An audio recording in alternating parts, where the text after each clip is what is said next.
Breast feeding এর কি কোনো রিলেশন আছে স্তন ক্যান্সারের উপর? আপনার কাছে এটা আমার সর্বশেষ প্রশ্ন। অবশ্যই, খুব গুরুত্বপূর্ণ একটা প্রশ্ন করেছেন আপনি। ব্রেস্ট ফিডিং মায়েদের করতে হবে অ্যাডিকুয়েটভাবে, পর্যাপ্তভাবে 2 বছর পর্যন্ত, 2 থেকে 2.5 বছর।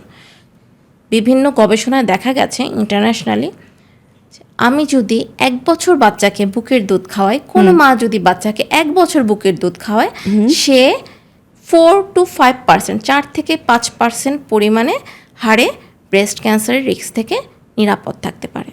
আর যদি 2 বছর?